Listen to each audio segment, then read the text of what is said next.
మాజీ MLA Pratap Kumar Reddy press meet points. Chandrababu ప్రభుత్వంపై ప్రజలు అసంతృప్తిలో ఉన్నారు. సూపర్ 6 పథకాల కోసం ప్రజలు ఎదురుచూసి చంద్రబాబును అసహించుకుంటున్నారు. జగనన్న ప్రజలకిస్తామన్న సంక్షేమ పథకాలు ఇచ్చి నిరూపించాడు. ప్రజలు కూడా జగనన్న కావాలి అని ఎదురు చూస్తున్నారు. గడిచిన 7 నెలల్లోనే 71 మంది ఎమ్మెల్యేల పనితీరుపై ప్రజలు అసంతృప్తిలో ఉన్నారు. కావలిలో 30,000 మెజారిటీ ఈసారి హుష్ కాకే. కావలిలో గ్రావెల్ మాఫియా, రేషన్ మాఫియా అన్ని కొనసాగుతున్నాయి. గ్రావెల్ మాఫియాను అడ్డుకుంటాం. ఎన్ని కేసులు పెడతారో పెట్టండి. జైలుకు వెళ్తే మరల బయటకు వస్తాం, పోరాడుతాం. రుద్రకోట కొండ గుండు అయిపోయింది. కావలిలో వార్తలు రాసే విలేకరులను బెదిరించి కేసులు పెట్టి రౌడీ షీట్లు ఓపెన్ చేస్తున్నారు. దళిత విలేకరులపై ప్రతాపమా? కావలిలో పాలన ఎమ్మెల్యే గారు చేస్తున్నారా, లేక మీడియా ముసుగులో ఉండే బ్రోకర్ వెధవ చేస్తున్నాడో అర్థం కావటం లేదు. మీడియా ముసుగులో ఉండే బ్రోకర్ గాడు మీడియా ముసుగులో సోషల్ మీడియాలో పోస్టులు పెడితే పోలీసులు పట్టించుకోరు. ఈ డీఎస్పీ ఒక అసమర్థుడు. ఏకపక్ష నిర్ణయం తీసుకుంటే ఒప్పుకునేది లేదు. కావలిలో మా ప్రభుత్వంలో చేసిన అభివృద్ధి తప్ప ఇప్పుడు చేసిందేమీ లేదు. చేసేది గోరంతా, చెప్పుకునేది కొండంత. నా మీద నిందలు వేయటం కాదు. దమ్ము ధైర్యం ఉంటే 123 ఎకరాల ప్రభుత్వ భూమిని స్వాధీనం చేసుకోండి. మీ చేత కాకపోతే చెప్పండి, నేనే వస్తా. ఆ ప్రభుత్వ భూమికి స్వాధీనం చేసుకుని కంచె వేయండి. మంచి పరిపాలన చేస్తే అభినందిస్తాం, అరాచకాలు చేస్తే ప్రశ్నిస్తాం. ఈ 10 నెలలు ఏం సాధించారని ఇంటింటి ఎమ్మెల్యే కార్యక్రమం చేపట్టారో తెలియదు. అధికారులు నిష్పక్షపాతంగా వ్యవహరించకపోతే తగిన మూల్యం చెల్లించుకోవాల్సి వస్తుంది. జువెలదిని షిప్పింగ్ హార్బర్ ఎవరి హయాంలో పూర్తి చేశారో ఈ ఎమ్మెల్యే గారికి తెలుసు. ఎందుకంటే ఆ కాంట్రాక్ట్ చేసింది ఆయనే కదా. రాత్రి ఒక మీడియా సోదరుడిని అరెస్ట్ చేసేందుకు 20 మంది పోలీసులు కాపు కాశారు. నేను వెళ్లి మాట్లాడితే సమాధానం చెప్పలేకపోయారు. డీఎస్పీ మీడియా ముసుగులో ఉండే బ్రోకర్ వెధవకి సహకరిస్తూ వాడు పెట్టే పోస్టులకు సమర్థించడం సిగ్గుచేటు.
సోషల్ మీడియాలో పెట్టకూడదు. ఈ విధంగా పెడుతూ ఉంటే మనం ఈరోజు పెదవికి ఏమీ చేయలేకపోతున్నాం. వాటిని పెదవికి తీసుకొని పోతావు ఈ సోషల్ మీడియా ద్వారానే ఒక భయంతో ఈరోజు ఆ పెట్టే వివేకాన్ని భయపిస్తే మిగతా వాళ్ళు కూడా భయపడతారని ఈరోజు ఇటువంటి ప్రయత్నాలు ఈ పోలీసు డిపార్ట్మెంట్ ద్వారా చేస్తా ఉన్న మాట వాస్తవం. ఈరోజు ఏ విధంగా పోలీసు వారిని శాసించేది ఈరోజు ఎమ్మెల్యే గారు కాదు. ఎమ్మెల్యే కాడ ఒక మీడియా ముసుగులో ఉన్న ఒక బ్రోకర్ అతను ఈరోజు పోలీసు డిపార్ట్మెంట్ని శాసిస్తున్నాడు. అతను ఆర్డర్స్ ఇస్తున్నాడు. అతనికి భయపడి ఈరోజు ఒక డీఎస్పీగా ఉన్న శ్రీధర్రావు గారు కూడా నేను ఏమీ చేయలేను, నా వల్ల కాదు, మీరు పోయి సిఐకి కంప్లైంట్ ఇచ్చుకోనని ప్రత్యక్షంగా నాతోటే, నేనే పోయి కంప్లైంట్ ఇస్తే నాతోటే ఆయన చెప్పారంటే ఈరోజు ఒక డిఎస్పీగా ఉండటం సిగ్గు చేయడం కూడా నేను తెలియజేస్తున్నాను. అవమానకరం పోలీసు డిపార్ట్మెంట్కే.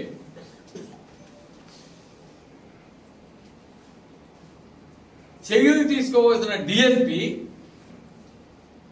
ఒక మీడియా బ్రోకర్కి భయపడి ఈ విధంగా చేయటం నేనైతే ఎక్కడ చూడగా, ఇన్ని సంవత్సరాల నుంచి నేను రాజకీయంగా ఉన్నా కూడా నేను ఎప్పుడు చూడగా. అది అడిగితే ఈరోజు కేసులు పెడతారు, ఇబ్బంది పెడతారు, ఫాలో చేస్తారు. ఆ మీడియా సోదరుని నిర్బంధించేదానికి నిన్న రాత్రి దాదాపు 20-30 మంది పోలీసులు అతని కోసం కాపు కాసి ఉన్నారంటే ఈరోజు ఎంత దారుణం. ఎందుకంటే పోలీసు డిపార్ట్మెంట్ ప్రజలకి మంచి చేసేదానికి ముందున్నారు. ఈ సోషల్ మీడియా సోదరుని చిన్న వాటిని కూడా భయపించి భయభ్రాంతికి గురి చేసి అందులో ఒక ఎస్సీని కూడా చూడకుండా అతని మీదకి ఎస్ఐ కానీ, ఎస్సీ కానిస్టేబుల్ కానీ, ఎస్సీ సిఐ కానీ వారిని పెట్టి ఈరోజు అతన్ని ఇబ్బంది పెట్టాలని చూడటం నిజంగా చాలా దారుణం. ఎందుకంటే కావగా అనేక అరాచకాలు జరుగుతూ ఉంటాయి. ఈ మధ్య మనం చూసాం ఒక స్కామ్. కావలి ముసునోలో దాదాపు పోలీసు వాళ్ళ నుంచే అమౌంట్స్ కట్టించుకొని చాలా మంది పేదవాళ్ళు, వాళ్ళు ఎస్సీస్ ఉన్నారు, ఎస్టీస్ ఉన్నారు, బీసీస్ ఉన్నారు. 100 కోట్ల రూపాయల స్కామ్. అతను ప్రజలని, ముఖ్యంగా పోలీసు డిపార్ట్మెంట్ ని మోసం చేస్తే ఆ కేసు ఏమైందో అర్థం కాదు. ఆ కేసు నీరు కాల్చే విధంగా ఈరోజు అయిపోయింది. అటువంటి వాటి మీద దృష్టి పెట్టకుండా ఈరోజు ఈ చిన్నవి పత్రికా స్వేచ్ఛని హరించే విధంగా ఈరోజు పోలీసు ప్రయత్నిస్తున్నారంటే నిజంగా బాధేస్తా ఉంది.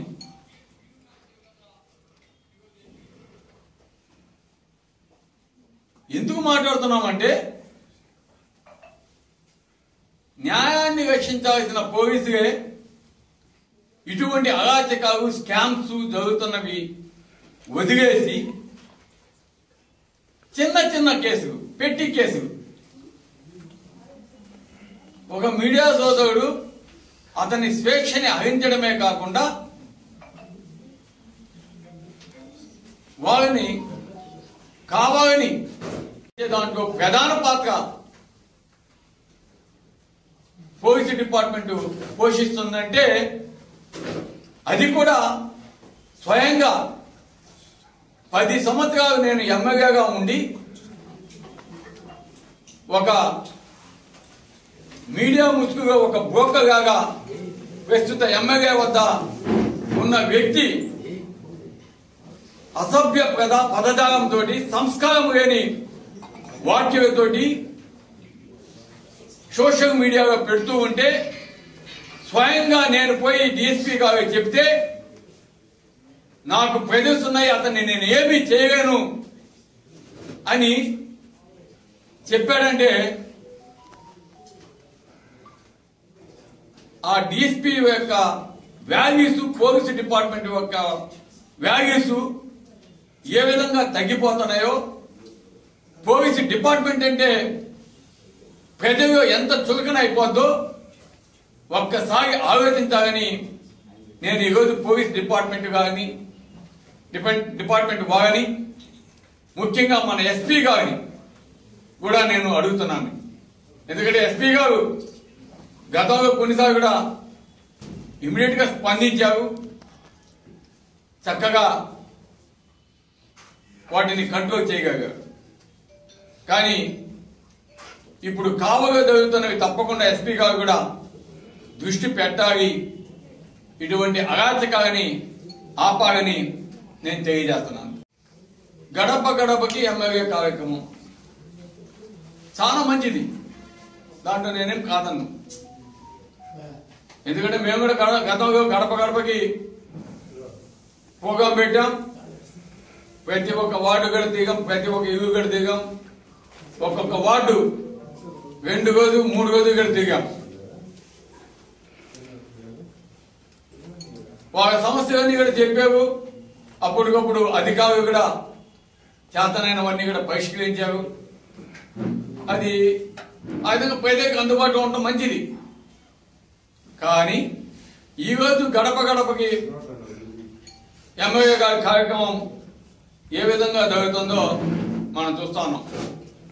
ఎందుకంటే అక్కడ ఉన్న నాయకులు ఏ విధంగా అక్కడ ప్రజలకి ఒక్కరే మాట్లాడాలి, అర్జీలు మాత్రమే ఇవ్వాలి, గుంపుగా లేడీస్ అంతా కలిసి రాకూడదు, ఎవరు కూడా వైఎస్ఆర్ రైతు భరోసా వచ్చిందని కానీ వైఎస్ఆర్ ఆరోగ్యశ్రీ కావాలని కానీ అమ్మఒడి రాలేదని కానీ చేయుత రాలేదని కానీ ఆశగా రాలేదని కానీ ఇల్లు కావాలని కానీ ఫీజు రియంబర్స్మెంట్ మా పిల్లడికి రాలేదని కానీ అదేవిధంగా యువతకి ఉపాధి అంటే ఉద్యోగ అవకాశాలు ఇస్తామన్నారు, అవి రాలేదని కానీ ఇవన్నీ కూడా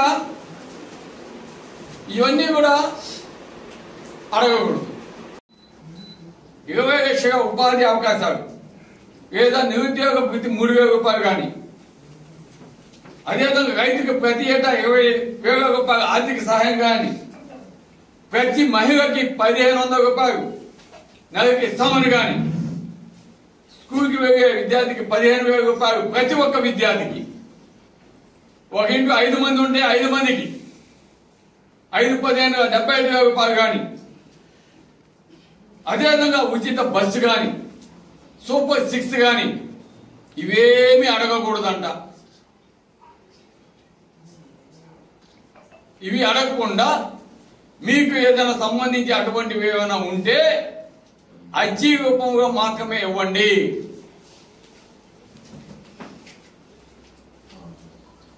ఎందుకంటే ఇవి అడిగితే ఆన్సర్ ఉండదు కాబట్టి గ్రూప్గా మహిళలు వచ్చి అడిగేదానికి కూడా లేదంట.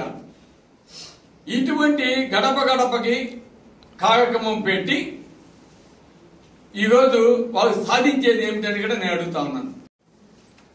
వాళ్ళకే వాళ్ళు ఎలక్షన్స్ లో అనేక హామీలు ఇచ్చి ఆ హామీలు ఒక పక్క ముఖ్యమంత్రిగా నేను నెరవేర్చగలను, నాకు ఆర్థికంగా ఇబ్బందులు ఉన్నాయి అని ఇప్పుడు చెబుతూ ఎలక్షన్స్ కు ముందేమో సంపద సృష్టిస్తా అని చెప్పిన వ్యక్తి ఈరోజు ఎలక్షన్స్ అయిన తర్వాత ఆర్థిక పరిస్థితి బాగలేదు నేను ప్రతి ఒక్కటి చెప్పేది. ఈ విధంగా మోసం చేస్తూ ఈ విధంగా ఇంటింటికి కార్యక్రమం పెట్టడం మనం చూస్తాం. గోకర్ గారు వాళ్ళు అభివృద్ధి వైఎస్ఆర్ కాంగ్రెస్ పార్టీలో ఏం జరిగింది అని అంటా ఉన్నారు. ఈరోజు కావలి నియోజకవర్గం ఒక్కటే తీసుకోండి, దాదాపు ఎన్ని స్కూల్స్ గ్రామాలు పట్టణంలో జగనన్న ఆధ్వర్యంలో నాడు నేడు ద్వారా కంప్లీట్ చేసే ప్రతి ఒక్క మీడియా సోదరుడికి తెలుసు. సచివాలయాలు ఎన్ని కట్టాం, రైతు భరోసా కేంద్రాలు ఎన్ని కట్టాం, హెల్త్ సెంటర్స్ ఎన్ని కట్టాం. ఇవి కాకుండా ఈరోజు చిన్న చిన్నవి నేను చెప్పదలుచుకోలేదు. వైఎస్ఆర్ కాంగ్రెస్ పార్టీ ఆధ్వర్యంలో మన కావలిలో రామాయపట్నం పోర్టు ఎంత శరవేగంగా జరిగింది. ఫిషింగ్ హార్బర్ 1.5 సంవత్సరంలో కంప్లీట్ చేసి ఇప్పుడున్న ఎమ్మెల్యే గారే కంప్లీట్ చేసి ఓపెనింగ్ ఇక్కడ పెట్టి జగన్మోహన్ రెడ్డి గారు ఓపెనింగ్ ఈ విధంగా కాదు ప్రత్యక్షంగా వచ్చి చేస్తానని దాన్ని పోస్ట్పోన్ చేయడం జరిగింది. ఈ 2 ప్రాజెక్ట్స్ ఎత్తుకోండి. అదేవిధంగా కావలి ట్రంక్ రోడ్ ఆ కోసా నుంచి ఈ కోసాకి 55 కోట్ల రూపాయలు నేను శాంక్షన్ చేపించి బృందావన కాలనీ నుంచి ముసురు దాకా సైడ్ డ్రైన్స్ అన్ని మొత్తం కంప్లీట్ చేసాం. ఈ రోజు ఏం జరిగిందారా? ఈరోజు కావలిలో మధుపాడు నుంచి దొత్తుకో దాకా రోడ్డు 270 కోట్ల రూపాయలు శాంక్షన్ చేపించి దొత్తుకో నుంచి కావలి బౌండరీ దాకా ఆల్మోస్ట్ విశ్వోదయ కాలేజెస్ వరకు రోడ్డు అంతా కంప్లీట్ చేసి మిగతా ఎలక్షన్ తర్వాత కంప్లీట్ చేయాలని పెట్టుకుంటే ఆ రోడ్డు ఈరోజు చేస్తా ఉన్నాం. దానికి పోయేసి మొత్తం మేమే చేసామన్న వేదిక వాళ్ళు కొత్తగా ఏం చేశారు? తుమ్మలపేట రోడ్డు మేము శాంక్షన్ చేయించిందే, కాకపోతే కాంట్రాక్టర్స్ ప్రాబ్లం వల్ల ఆగినమాట వాస్తవం. అదంటే కాంట్రాక్టర్ అని కమిషన్ అడిగాడు ప్రతాప్ రెడ్డి అందుకొని చేయగలిగే. నేను ఈరోజు చెప్తున్నాను, అదే కాంట్రాక్టర్ని వచ్చి ప్రమాణం చేయమని చెప్పండి. అతను చేయడు, ఇవి చేయాల్సిందే. ఎందుకంటే అతను తెలుసు ఫ్యాక్ట్.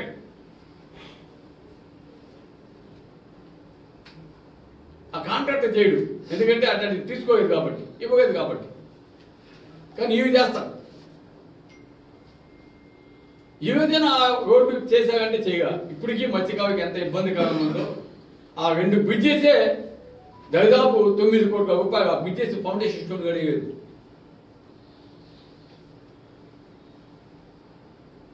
ఈరోజు ప్రజల్ని ఎందుకోసం మభ్యపెడతా ఉన్నారు? ఈరోజు మన కావలి నియోజకవర్గానికి వైఎస్ఆర్ కాంగ్రెస్ పార్టీ మేము అధికారంలో ఉండగా కావలి నియోజకవర్గాన్ని అభివృద్ధి చేయాలని కావలి చెరువు బ్యాలెన్సింగ్ రిజర్వాయర్ అయితేనేమి, కరుగమ్మ బ్రిడ్జి కాడ బ్రిడ్జ్ అయితేనేమి, ఈరోజు కొన్ని అండర్ పాస్లు అయితేనేమి, మన కావలి ట్రంక్ రోడ్ అయితేనేమి, సంగం బ్యారేజ్ రైతుల కోసం డైవర్ట్ బైపాస్ కెనాల్ అదైతేనేమి, ఇవన్నీ కూడా కావాలని మేము చేశాం. ఈరోజు కొత్తగా ఏ ప్రాజెక్ట్స్ వచ్చినాయి, ఏం చేశారు? ఎందుకంటే నేను ప్రజలు కూడా అర్థం చేసుకోవాలి. వాళ్ళు చేసేది గోరంతా. 4 మీడియా సోదరులు చెప్పాను కదా, బ్రోకర్లు ఎవరిని ఎట్ట మాట్లాడు. ఎందుకంటే ఆవేశంతో మాట్లాడుతున్నాను నేను వాళ్ళని.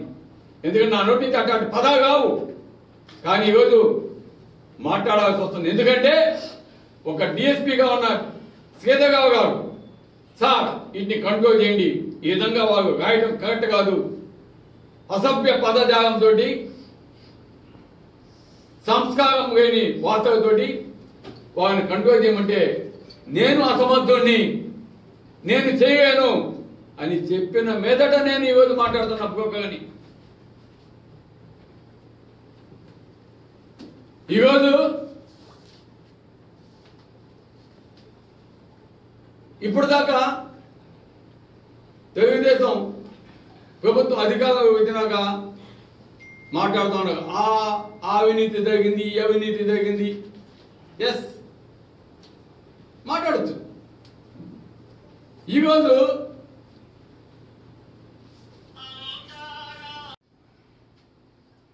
ఇక మేము డిసైడ్ చేసుకున్నాం స్పాట్కి వెళ్ళిపోదామని. అవినీతి ఎక్కడ జరుగుతుంటే అక్కడికే పోదామని. ఎక్కడెక్కడ గ్రామం ఎత్తుతున్నారో, ఎక్కడెక్కడ ఏమేమి చేస్తున్నారో అన్ని కూడా ప్రత్యక్షంగానే పోతాం మేము.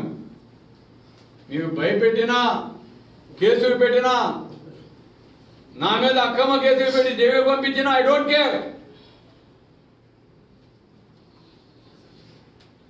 పోతాం, స్పాట్స్ పోతాం. ఒక కేసు పెట్టి ఆ జైలు పంపిస్తే ఎదుగుతూ ఉంటాం.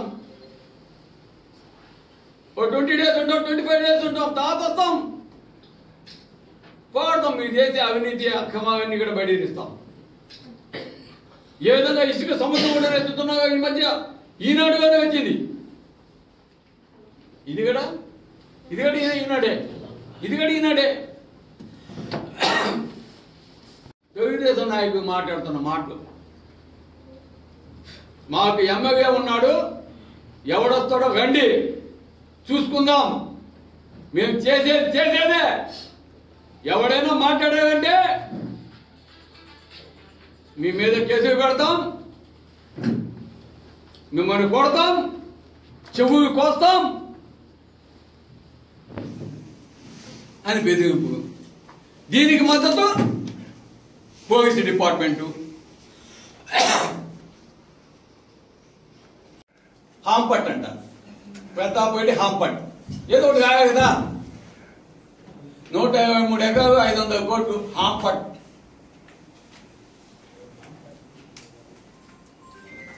అయ్యా ఎమ్మెల్యే గారు 123 ఎకరాలు తీయండి బాబు అని నేను కమిషనర్ కాడకు పోయాను, ఆర్డీఓ కాడకు పోయాను.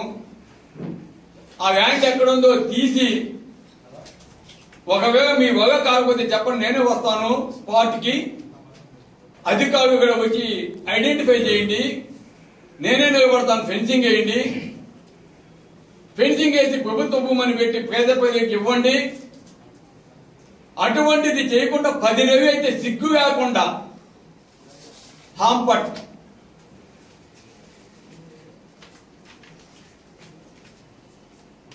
అంటే ఒక ఆయన వస్తాడు, ఎక్కడ అక్రమంగా చేసేదానికి లేదు, మా ఇంటి గడప రిజిస్ట్రేటర్ తొక్కేదానికి లేదు, ఎమ్మెల్యే గారికి 30 కోట్లు ఇస్తామన్నా కూడా ఎమ్మెల్యే గారికి తగిలించాడు. చెప్పేదానికి నీతులు చాలా బాగుంటాయి. లోపల జరిగే విషయాలు, ఈ రియల్ ఎస్టేట్ వాళ్ళు మాట్లాడే విషయాలు ప్రజలందరికీ తెలుసు. బయట ఏం జరుగుతుందో, లోపల ఏం జరుగుతుందో చెప్పేవి నీతులు, చేసేవి అంతా ఏ విధంగా చేస్తారో ప్రజలకు అర్థమవుతుంది. ఇవి ఎక్కడ చూసినా కూడా గ్రావెల్ మాఫియా, ఇసుక మాఫియా, సముద్రం ఇసుకే వీడియోలతో సహా ఉన్నాయి. ఫోన్ వచ్చిందా? వైసీ ముగిసిలోనే జరుగుతుంది మొత్తం. దానికి సంబంధించిన రిపోర్ట్ అంతా కూడా విజిలెన్స్ పోతే వారిని భయపెట్టి వారిని వెనక్కి పంపిస్తారు.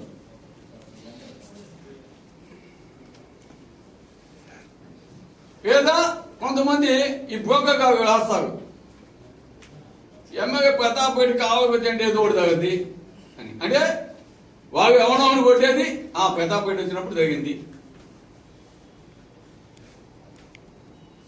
ఈ విధంగా గందరగోళం సృష్టించే దాంట్లో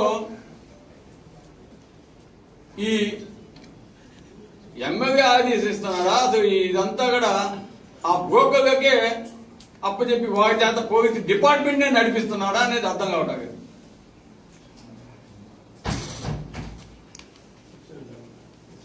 ఎంత ఘోరంగా,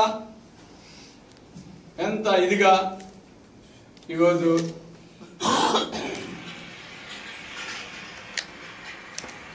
చేస్తున్నారో ఈరోజు చూస్తే అర్థం. నేనే వీడియో తీసా, 4-5 జేసీపీలు, 200s, 20-30 టిప్పర్స్ ఆడ డిఫరెంట్ ప్లేసెస్ లో మాఫియా జరుగుతుంది. విద్యుకోట అడిగితే ఆ గ్రామస్తుని ఎవడైనా మాట్లాడితే అంతే మీ సంగతి అని భయపీయడం. ఆఖరికి ఒక వివేకాన్ని ఎత్తుకొచ్చి ఇంట్లో కట్టేసి కొట్టాడంట విద్యుకోట ఉండే వివేకాన్ని. ఈ విధంగా చేస్తూ ఉంటే ముఖ్యంగా నేను నెల్లూరు జిల్లా కలెక్టర్ గారికి కూడా చెప్తా ఉన్నాను, దీని మీద దృష్టి పెట్టండి.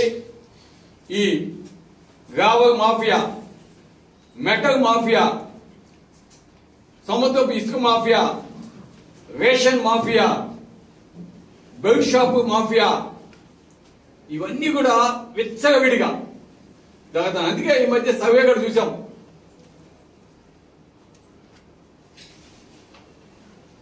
సర్వే కూడా మేమంతా చూస్తుంటాం. దాంట్లో కూడా నాకు కావాలి నెంబర్ 1.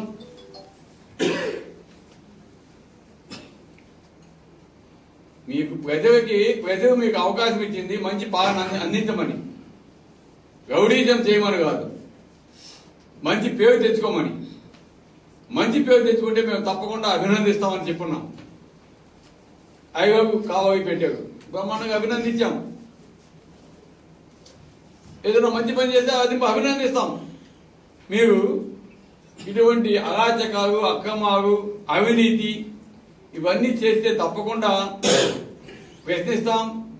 మీరు కేసులు పెట్టినా, మీరు ఇంకేదైనా అరాచకాలు సృష్టించినా వాటిని ఎదుర్కొంటాం. న్యాయం జరిగేదాకా ప్రజల పక్షాన ఉండి పోరాడతాం. ఇప్పుడిప్పుడే జనాలకి కూడా తెలుస్తా ఉంది ఏం తప్పు చేశాముగా, మనం అన్ని పథకాలు ఇచ్చిన జగన్నే మనం మోసం చేసామేమో అని ఈరోజు బాధపడతా ఉన్నారు. అనుకుంటున్నావేమో 30,000 మెజార్టీ అని. రాబోయే ముందు రోజుల్లో 30,000 ఉష్కాకైపోద్ది. ఇప్పటికే 71 మంది మీద నెగటివిటీ వచ్చింది. కాబట్టి అధికారులు కూడా నేను చెప్పేది, మీరు నీతి నిజాయితీగా చేసి మంచి పేరు తెచ్చుకోండి. ఇప్పుడున్న అధికారులు కూడా చాలా మంది మేము ఉన్నప్పుడు పనిచేస్తున్నారు. కమిషనర్గా కావచ్చు, కొంతమంది సిఐ కావచ్చు, ఎస్ఐ కావచ్చు, కానిస్టేబుల్స్ కావచ్చు. వాళ్ళందరూ మేము అధికారం ఉండే ఈ విధంగా ఎప్పుడు చేస్తాం. కానీ ఈరోజు వాళ్ళు కూడా కొద్దిగా ఈ తెలుగుదేశం మాయగా పడిపోతున్నాగా డౌట్ వస్తుంది. ఇప్పటికన్నా పద్ధతులు మార్చుకొని న్యాయమైన పరిపాలన అధికారులు కూడా అందించాలా అని నేను తెలియజేసేదానికి కాబోయే ప్రజలందరూ కూడా ఇది బాగా గమనిస్తా ఉన్నారు. ఇంకా బాగా గమనించి ఫ్యూచర్లో తగిన బుద్ధి చెప్పాలి కూడా తెలియజేస్తున్నాం. ఫైనల్గా మీరు ఒక ఎస్సీ అని కూడా చూడకుండా ఈరోజు ఒక వివేకం మీద ఈ విధంగా దొంగ కేసులు పెట్టి రౌడీ షీట్స్ ఓపెన్ చేయించి అతన్ని జైలు పంపాలని ఈరోజు చూడటం బాధాకరం. ఇటువంటివి చేస్తే తప్పకుండా వైఎస్ఆర్ కాంగ్రెస్ పార్టీ ఈరోజు మేము ఎక్కువ మందిని కూడా గమ్మని చెప్పగా ఒక 10 మంది ముఖ్య నాయకులుగా ఉన్నాం. తప్పకుండా ఇటువంటివి కానీ జరిగిందంటే తప్పకుండా మా నాయకులు, కార్యకర్తలు అందరూ కూడా పిలిపిస్తాం, పోలీస్ స్టేషన్ని నిర్బంధిస్తామని కూడా తెలియజేస్తున్నాం. ఇప్పటికైనా సరే ఎస్పీ గారు, కలెక్టర్ గారు, ఆర్డీఓ గారు ఇదంతా కూడా దృష్టి పెట్టి ఇటువంటివి జరగకుండా చర్యలు తీసుకోవాల్సిన బాధ్యత తప్పకుండా వారి మీద అధికారుల మీద ఉందని కూడా తెలియజేస్తున్నాం. Thank you.